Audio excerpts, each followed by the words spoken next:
Welcome to the Tech Mobility Podcast, brought to you by Playbook Investors Network, your strategic partner for unstoppable growth. Visit pincommunity.org to get started. I'm Ken Chester. On the docket, my impressions and review of the 2026 Mazda CX-90 plug-in hybrid SUV, how a large-scale hydrogen engine is feeding the electrical grid, and crude oil, gasoline, and the crack. To add your voice to the conversation, be it to ask a question, share an opinion, or even suggest a topic for future discussion, call or text the Tech Mobility Hotline, that number, 872-222-9793, or you can email the show directly, talk@techmobility.show. From the Tech Mobility News Desk, it's about your ID on your phone. And that includes maybe having your license, your mobile driver's license, on your phone. I stumbled across something called Samsung ID. I have a Samsung phone, and it talked about I could add a digital version of my ID to Samsung Wallet using Samsung ID with Clear or with a mobile driver's license. You can use your digital ID at participating TSA checkpoints for domestic flights instead of taking out your physical ID and passing it to a TSA officer. You can use your digital ID. You can also use your digital ID for age verification where available. It's fast, convenient, and they say secure. Ken says, got questions. And I wanted to know. So again, let's start what I always start with. Let's start with the context. For example, how many states currently in the U.S. offer a mobile driver's license, what they call an MDL, or digital ID? As of this year, 20 states do. And we'll get back to that in a moment. There are states that roll out, how they roll out their digital. Let me back up. I'm getting my words twisted. This is how states primarily roll out their mobile driver's license programs. They got two methods. One is the native smartphone wallet, integrated directly into the platforms like Apple Wallet, Google Wallet, or Samsung Wallet. Currently, 14 states support Apple Wallet storage. Then you've got the second way, because some states are just special like that, and it's state-specific standalone apps offered through a proprietary state-managed secure app. States like Utah, New York, Louisiana, and Virginia initially prioritize state-specific applications rather than native mobile wallets. In my mind, they ain't wrong. Not totally. It talked about TSA checkpoints.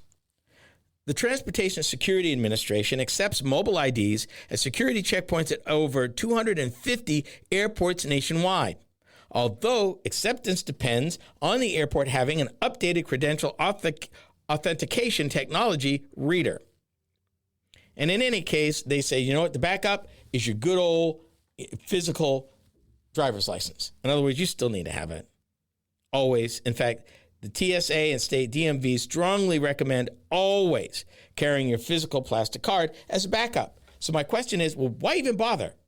If I got to have this anyway, and I've got it anyway, I've traveled. It's not that big a deal to reach into my pocket, hand the TSA officer my license, they scan it, they give it back to me, and put it back in a wallet. It's not that big a deal. Trust me. We talked about Apple Wallet. States supporting native Apple Wallet. That's 14 states out of the 20. Arizona, Arkansas, California, Colorado, Georgia, Hawaii, Illinois, Iowa, that surprised me, Maryland, Montana, New Mexico, North Dakota, Ohio, and West Virginia. And there's a note, Connecticut, Kentucky, Mississippi, Oklahoma, Utah, and Virginia have signed on and are expected to launch it soon in the Apple Wallet support. We talked about state-specific standalone apps. Again, Louisiana has LA Wallet. New York has New York Mobile ID. Utah, which I guess are going to go both ways, Apple Wallet and their standalone. Utah's program is called Utah MDL, and Virginia's program is called Virginia Wallet. I brought all of this up because I'm not really sure how I feel about using my phone as my principal identification. So many things could go wrong. It could get stolen. It could get damaged. I don't know. I'm traveling and maybe for some crazy reason, my payment got jacked up somehow and the phone company, the cell phone company, disables my phone. And I'm in an airport. I'm not home. And I can't fix it. And I can't show it. And in this world, maybe I didn't bring my ID. I'm stuck. That's not okay. It's seriously not okay. I mean, yes, the cell phone has become people's everything. I mean, everything. But I kind of want to draw the line at the mobile driver's license. I don't want to make my phone everything. I want a built-in backup plan that does not necessarily involve the phone. Battery could go dead. I'm stuck. It could get damaged. I'm stuck. It could get stolen. I'm stuck. Heck, 6 weeks ago, my wife and I were eating out after church Sunday. Went to a restaurant, reputable restaurant, had our meal, pulled out my card, paid for it. When they brought back the receipt, my card wasn't there. Okay, we started looking for it. Never did find the card. Now, I'm close to home. Okay, so I was able to suspend the card, get it reissued, no problem. Did that the next day. What if that was my cell phone? What if I misplaced it? What if I lost it? What if it got damaged? I left it somewhere. Yeah, no, I'm not okay. Now, maybe some of y'all techies are, but I'm going to be old fogey for a minute and say that I don't want everything on my phone. I want a backup built in. I want some friction built in. If for no other reason, to protect my own self. They're making it easier and easier, and that's fine. And a lot of your major airports like Atlanta and O'Hare and Chicago and Dallas-Fort Worth are some of the through points that accept this. And these are kind of hub and spoke airports where you go through to catch a connecting flight. So that would make sense. But I'm not okay. I mean, with everything going on security-wise and all the hacking that's going on and all the challenges that's going on.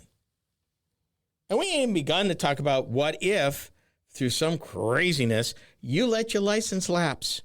Or you got it in the plastic, but you didn't update the phone, but you left the plastic at home. Now you got added problems you didn't need because usually you're in a hurry trying to get through the airport, and I'm trying to board now. I'm trying to board right now. I don't need this drama. It means I'm going to lose my flight. And here's the other thing. It's only domestic only. Now, Clear, which is a verification service, will gladly sell you for a yearly fee an upgrade that will let you do international. I think it's $200 a year or something. But even they have caveats to that. I don't know.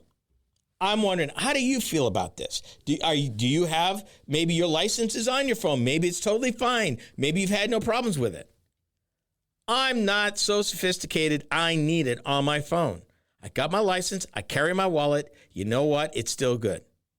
Now, on the flip side, maybe my wallet gets stolen. Okay? Wallet, not the phone. There's some point to say, having it on the phone, if I'm at the airport, I can still get through security and get to where I need to go. Point taken. But as for this fella, I don't think I'm interested in any sort of mobile driver's license. I'm still trying to get used to this wallet concept on the phone. I'm still trying to get there. And full disclosure, I do have a vehicle app on my phone for my vehicle that I do use. So I'm not a complete Luddite in this area. I'm just leery. I'm very leery. Mazda's largest SUV is available as a plug-in hybrid. My impressions are next. You are listening to Tech Mobility Show.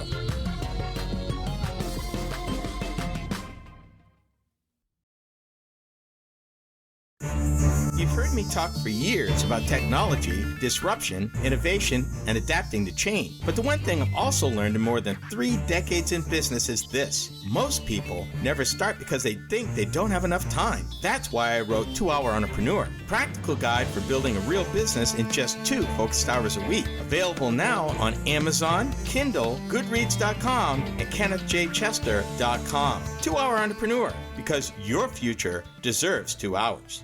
Are you tired of juggling multiple apps and platforms for meetings, webinars, and staying connected? Look no further than AONmeetings.com, the all-in-one browser-based platform that does it all. With AON Meetings, you can effortlessly communicate with clients, host virtual meetings and webinars, and stay in touch with family and friends, all in one place and for one price. Here's the best part. You can enjoy a 30-day free trial. It's time to simplify your life and boost your productivity. AONmeetings.com, where innovation meets connection. Get started today and revolutionize the way you communicate. In business, opportunity doesn't wait, and neither should you. At Playbook Investors Network, we connect visionary entrepreneurs with the strategies, resources, and capital they need to win. Whether you're launching, scaling, or reimagining your business, our network turns ambition into measurable success. Your vision deserves more than a plan. It deserves a playbook that works. Playbook Investors Network, where bold ideas meet bold results. Visit pincommunity.org today. Quick question. What could your life look like 1 year from now if you invested just 2 focused hours a week into building something of your own? That's the idea behind my new book, 2 Hour Entrepreneur. No hype, no hustle culture, just practical steps to help busy people finally move from idea to action. Available now on Amazon, Kindle, Goodreads.com, and KennethJChester.com. 2 Hour Entrepreneur. Start where you are.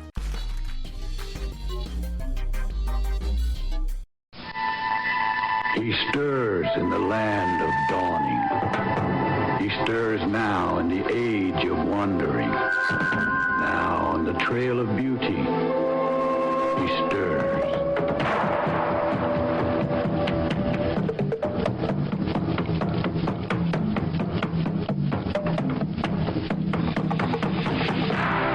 The new Navajo from Mazda. It just feels right. No, it isn't. You can be forgiven if you don't recognize the model. The Mazda Navajo was built between 1991 and 1994. And basically what it is, it's a 2-door Ford Explorer that Mazda rebadged as their first SUV. Other than being tone deaf, like a lot of commercials were back in the day relative to sensitivities, like I said, it was their first SUV, and it gave them a chance to get into the marketplace. And what you may also know is back then, in the early 1990s, the Ford Motor Company actually owned Mazda outright, owned Jaguar and Land Rover outright. They would sell them all. In fact, they even owned Volvo back then for a minute. And within 20 years, they sold them all off. But Ford and Mazda were joined at the hip by more than just sharing a model. They shared a lot of development. And a lot of mid-sized Fords in the late 1990s and early 2000s were riding on Mazda chassis and Mazda platforms. So Ford got their money's worth out of Mazda. And Mazda, well, they got the Navajo. The Mazda CX-90 is a full-size crossover SUV with 3-row seating that was introduced by the automaker in 2023, so it's relatively new. A 2-row version known as the CX-90 was unveiled a year later. Built on the automaker's large product group platform, it is the largest SUV produced by the company. The Mazda CX-90 replaced the CX-9 in its North American model lineup. Unveiled in 2007, the CX-9 served as Mazda's flagship until 2023. And here's a fun fact. Even though both the CX-9 and CX-90 are made in Japan, it was never offered in Japan or Europe. Imagine that. Offered with a choice of 6, 7, or 8 passenger seating, the CX-90 is differentiated from the CX-70 by front and rear bumper designs, chrome as opposed to black exterior accents, unique wheel designs, and differing interior color scheme options. The CX-90 is powered by a choice of turbocharged mild hybrid gasoline engines and a plug-in hybrid. this review covers just the plug-in hybrid models. Available in preferred, Premium Sport, and Premium Plus trim levels, the powertrain for the CX-90 plug-in hybrid combines a 2.5-liter turbocharged 4-cylinder gasoline engine with an electric motor and a 17.9 kilowatt-hour battery pack to produce a combined 323 horsepower and 369 foot-pounds of torque. Energy is communicated to all four wheels via an eSkyActiv 8-speed automatic transmission. All-wheel drive is standard across the CX-90 lineup. EPA fuel economy is 26 miles per gallon for gasoline-only operation. Electric-only range is 26 miles. Combined economy uses that awful EPA equivalent. I hate this number because it doesn't mean anything to me, but I'm going to give it to you. 56 mpge. Let me give you something that's better that you can measure. Range is 490 miles. Cargo capacity is 75.2 cubic feet, and towing capacity is 3,500 pounds. And I need to point out right here that the smaller Mazda CX-90 will tow 3,500 pounds easily, and it's an amazing vehicle. Let me tell you what I liked about the CX-90.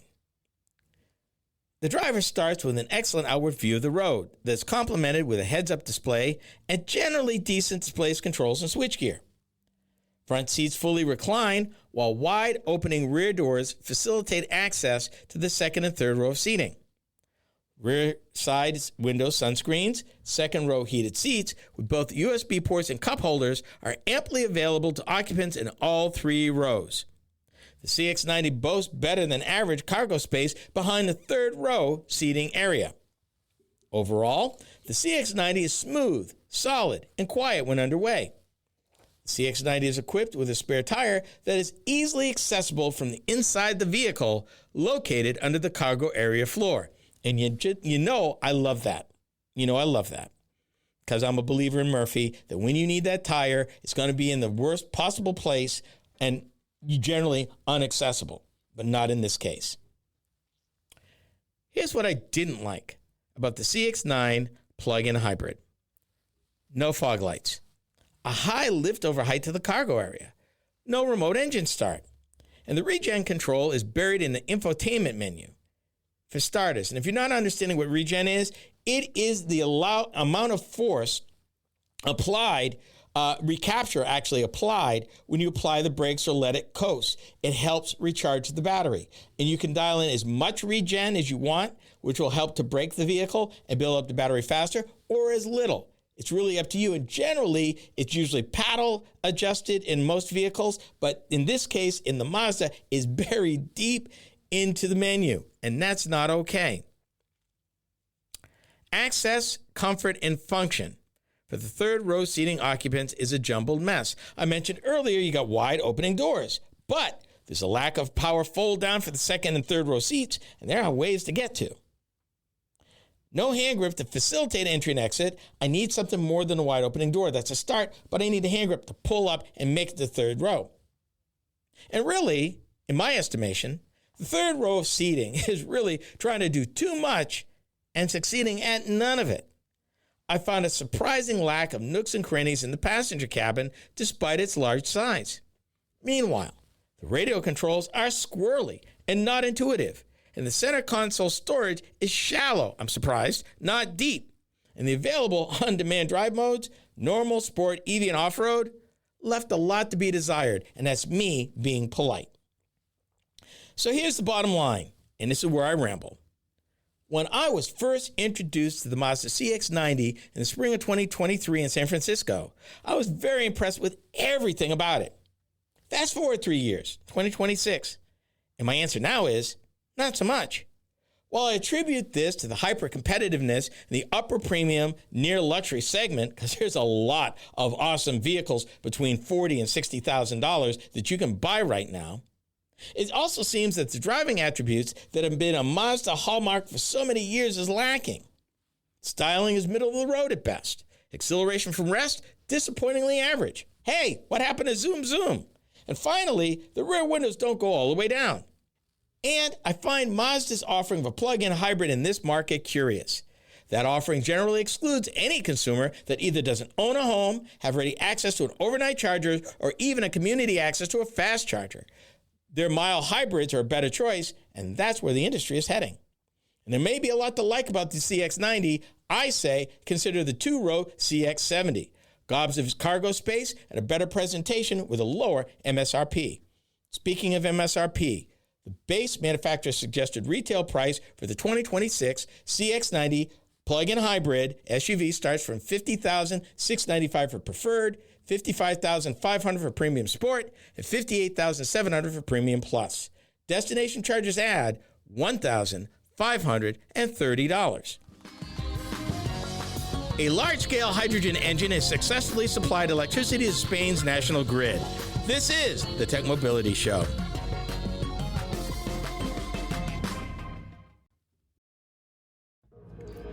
Quick question. What could your life look like 1 year from now if you invested just 2 focused hours a week into building something of your own? That's the idea behind my new book, 2 Hour Entrepreneur. No hype, no hustle culture, just practical steps to help busy people finally move from idea to action. Available now on Amazon Kindle, Goodreads.com, and KennethJChester.com. 2 Hour Entrepreneur. Start where you are. Every great business starts with a spark, but taking it to the next level takes strategy, connections, and capital. That's where Playbook Investors Network comes in. We're your strategic partner for accelerating growth, navigating challenges, and capturing market opportunities before your competition does. Your business is more than an idea. Let's make it an impact. Playbook Investors Network. Your future starts here. Learn more at pincommunity.org. A large-scale power engine has successfully supplied electricity to Spain's national grid using 100% hydrogen fuel. The trial, conducted by technology group Wasilla in the northern town of Bermeo, is the first time an engine of this scale has operated entirely on pure hydrogen under real-world conditions. Viva la grid! This is Topic B. Let me put a point on this. This hydrogen is not part of a fuel cell. This engine is actually burning pure hydrogen. Pure hydrogen. And that's nothing new. BMW actually offered a vehicle in the American market, maybe about 15, 17 years ago. They had a 7 Series that was hydrogen powered, burning hydrogen.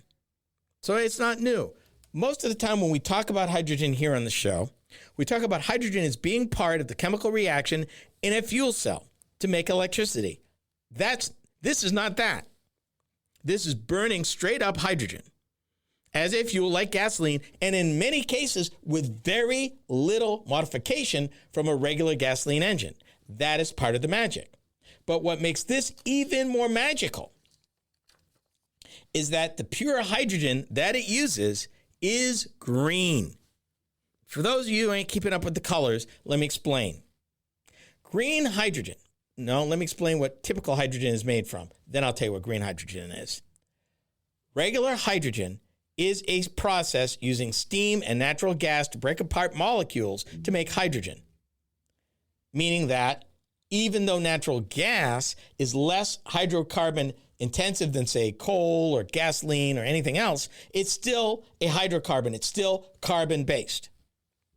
Green hydrogen uses renewable energy, wind power, solar power, to generate the electricity needed, and they run it through an electrolyzer. The electrolyzer splits it into water and hydrogen using green electricity, renewable energy, which makes it green hydrogen. This engine was running on 100% green hydrogen.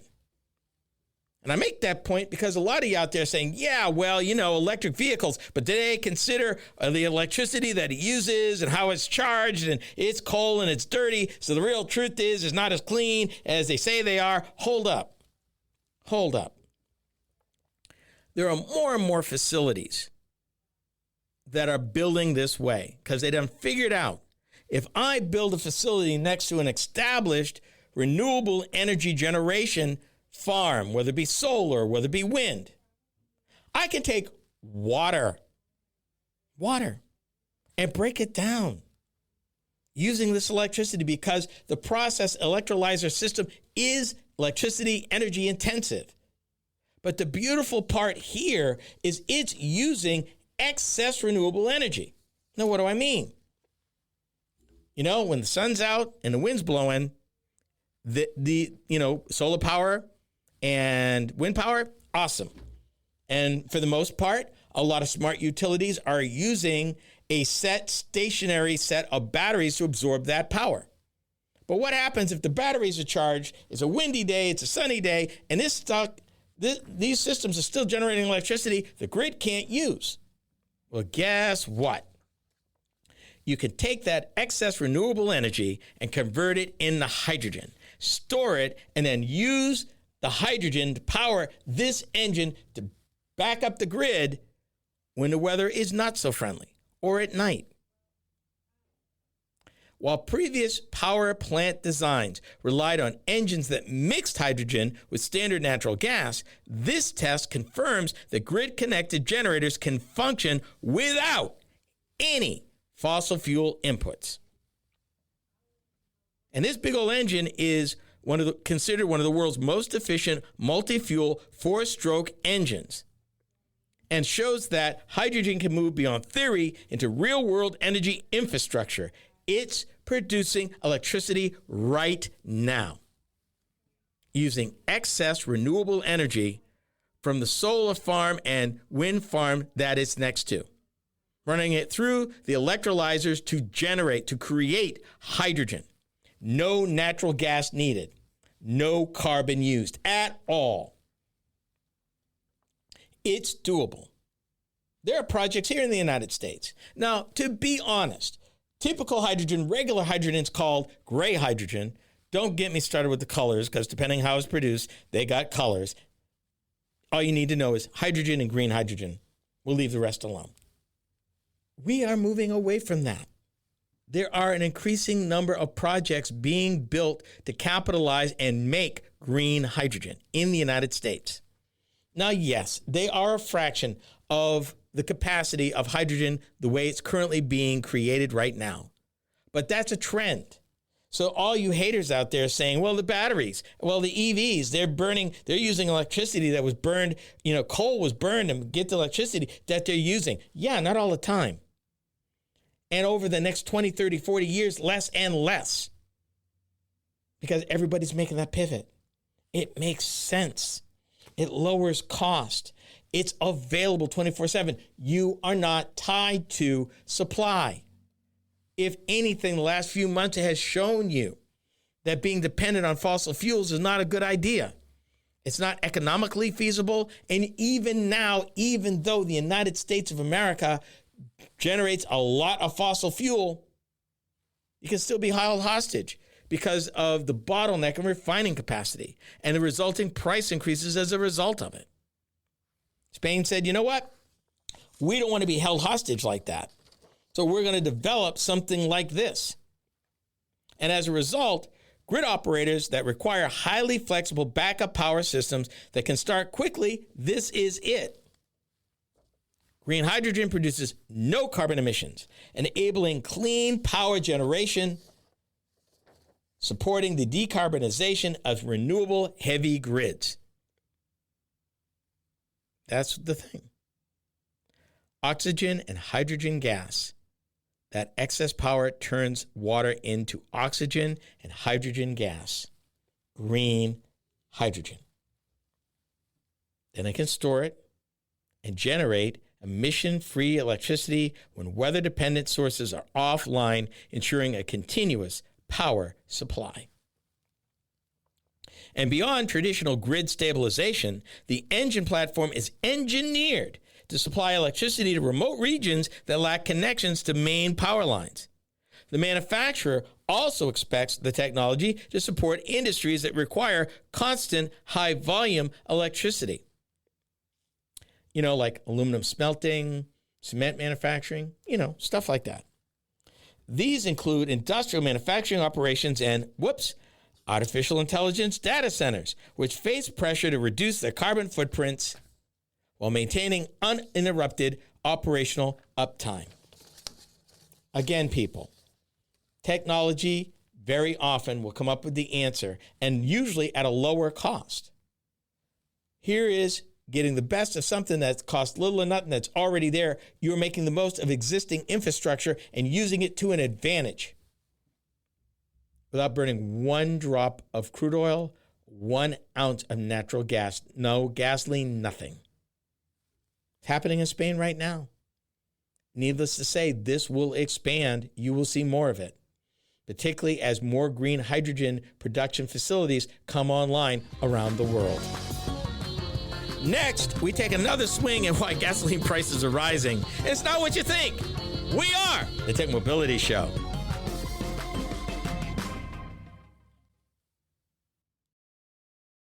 Are you tired of juggling multiple apps and platforms for meetings, webinars, and staying connected? Look no further than AONmeetings.com, the all-in-one browser-based platform that does it all. With AON Meetings, you can effortlessly communicate with clients, host virtual meetings and webinars, and stay in touch with family and friends, all in one place and for one price. Here's the best part. You can enjoy a 30-day free trial. It's time to simplify your life and boost your productivity. AONmeetings.com, where innovation meets connection. Get started today and revolutionize the way you communicate. You know, after years of hosting these programs and talking with entrepreneurs, innovators, and business leaders, I realized something. A lot of people aren't lacking ideas. They're lacking a realistic path to start. That's why I wrote 2-Hour Entrepreneur. It's for people with jobs, families, responsibilities, and dreams that have been sitting on the shelf for too long. Launching now on Amazon Kindle, Goodreads.com, and KennethJChester.com. 2-Hour Entrepreneur. Progress starts small.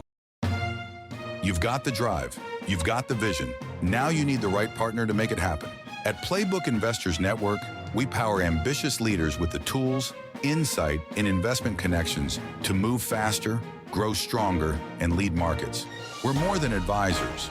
We're your co-pilots in success. Because in business, standing still is not an option. Playbook Investors Network, fueling ambition, delivering results. Visit pincommunity.org.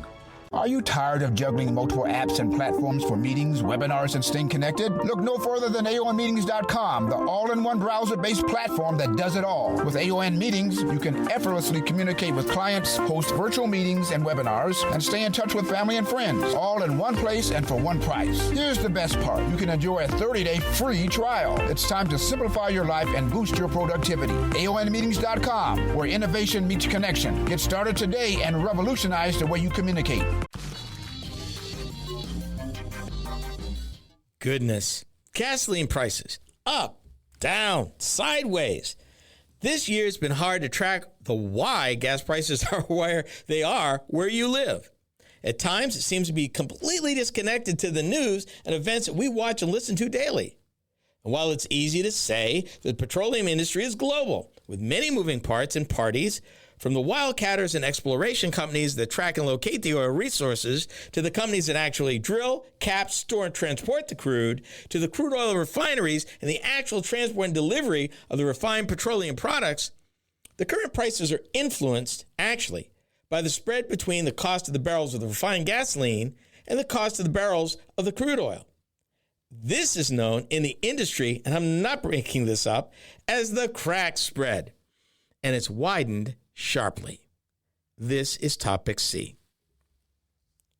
I'm going to give you numbers. You know me. I'm going to give you numbers. I'm not expecting you to take my word for it. I'm going to give you numbers. And I'm going to start with the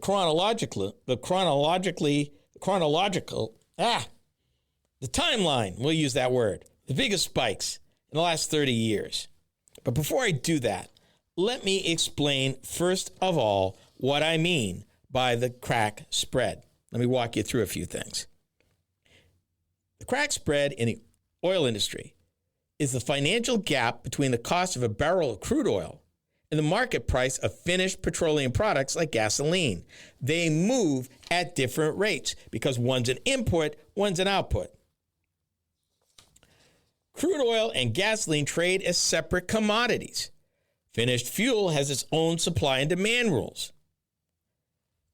When the spread widens, refiners make crazy, stupid, record profits. And consumers pay much higher prices at the pump, even if crude prices stabilize. So what's going on? We have a perfect world of mess. This is what we got. Here's what's going on. With the wars, it's taken production offline in Russia, Iran, and some other modern Middle Eastern producers and refineries who can't get their product out. When that product gets confined or restrained, other refiners and other companies run in to pick up the slack. Right now, the average American oil refiner is running at 97% plant capacity. Where do you think that diesel fuel and that jet fuel is going? If there's a hole in Europe and a hole in the Middle East, we are exporting that stuff going that way. And what that ends up doing is causing a limit. They can't process any more. And we're in the middle of our driving season. This is the middle of busy season for driving and the use of gasoline. They're producing the more expensive summer blend right now. That's pushing up the price. So let me give you reasons why the spread is widening now. Like I just said, refining bottlenecks, global events, regional wars, and infrastructure disruptions have knocked key refining capacity offline simultaneously. Supply blockades. Major international refineries are blocked from exporting finished gasoline and diesel in the rest of the world. Right now, refiners overseas who are trapped and can't export their finished gasoline and other oil, petroleum goods, that gap is being filled by us and others. And if they're pulling it out of here, guess what? There's less supply here, driving prices up. And like I mentioned earlier, we're in the middle of peak demand.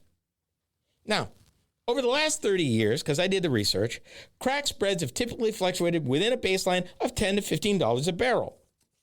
However, the extreme supply shocks have driven multi-decade peaks, culminating in an unprecedented all-time record this month. How high, you say? Remember I said typically the crack spread's $10 to $15? As of July, this is from the industry, all-time record peak, the crack spread, $70 a barrel.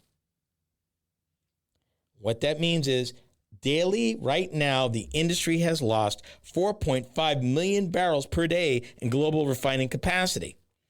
And that is the impact. That is why you're seeing stuff go crazy. Meanwhile, why hasn't it been worse, you ask? Okay, number one, the United States is pulled from the strategic petroleum reserve. Mexico is providing more. South American countries are shoving crude this way. But the problem ain't crude in the United States. It's not crude. Our problem is our refineries are already maxed out and can't produce no more. So as they're trying to fill that 4.5 million barrel a day gap overseas, it leaves less for here. So it's not a crude oil problem in the United States. It's a refining problem. And it's always been a bottleneck in this country. This is not the first time I have talked about a refining bottleneck. Nobody wants an oil refinery in their backyard. And it's been at least 30 years since we built a new one. And meanwhile, a lot of the old refineries have maxed out, closed down because they're no longer financially feasible to maintain. It costs millions, if not billions of dollars to run a facility like that. Not to mention the dangers involved in either starting one up or taking one offline. The two most critical times when if something bad's going to happen at an oil refinery, it's usually either at startup or shutdown. If it can go wrong, that's when it's going to happen. By comparison, when Russia attacked Ukraine, it was $60 spread. Summer 2008, it was a $30 spread. And if you want to go back all the way to Hurricane Katrina that shut down the Gulf of Mexico, shut down refinery and drilling and everything, basically took the whole industry offline, That was only a $30 a barrel crack spread. Did I mention we're at $70 a barrel? The crack spread right now, all-time record peak. Why isn't it worse? Because China said, you know what? We are going to cut our usage better than in half because we have these killer, wicked, large reserves. If China was still consuming the rate China was consuming, it'd be ugly to the nth degree ugly. Yeah, I hate to say it. China happens to be the safety valve in this whole thing because it could have been much worse. And I'm not picking sides. I'm just dealing with the petroleum industry. I'm not talking about anything else. So we're clear. I'm talking about the spread in the industry because gasoline and gasoline futures runs at a different rate and expectation in the market as a separate commodity to fuel oil and crude oil. They're different. But there's a calculation that they make, and I don't have time to really get into it, but it boils down to this. All these things that restrict refining, the lack of additional capacity, the loss of existing capacity, some of it going to be lost for a while because it was destroyed. All of this boils down to what you're paying at the pump now.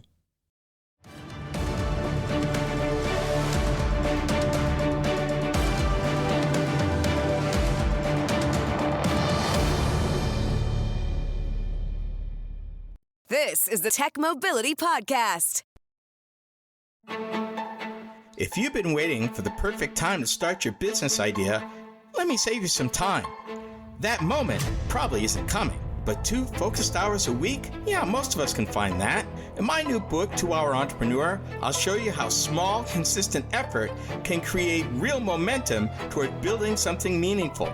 Launching now on Amazon Kindle, Goodreads.com, and KennethJChester.com.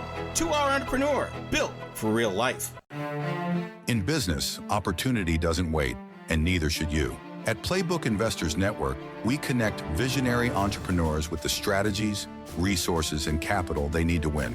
Whether you're launching, scaling, or reimagining your business, our network turns ambition into measurable success. Your vision deserves more than a plan. It deserves a playbook that works. Playbook Investors Network, where bold ideas meet bold results. Visit pincommunity.org today. Are you tired of juggling multiple apps and platforms for meetings, webinars, and staying connected? Look no further than AONmeetings.com, the all-in-one browser-based platform that does it all. With AON Meetings, you can effortlessly communicate with clients, host virtual meetings and webinars, and stay in touch with family and friends, all in one place and for one price. Here's the best part. You can enjoy a 30-day free trial. It's time to simplify your life and boost your productivity. AONmeetings.com, where innovation meets connection. Get started today and revolutionize the way you communicate. You've heard me talk for years about technology, disruption, innovation, and adapting to change. But the one thing I've also learned in more than 3 decades in business is this. Most people never start because they think they don't have enough time. That's why I wrote 2 Hour Entrepreneur, a practical guide for building a real business in just 2 focused hours a week. Available now on Amazon, Kindle, Goodreads.com, and KennethJChester.com. 2 Hour Entrepreneur, because your future deserves 2 hours.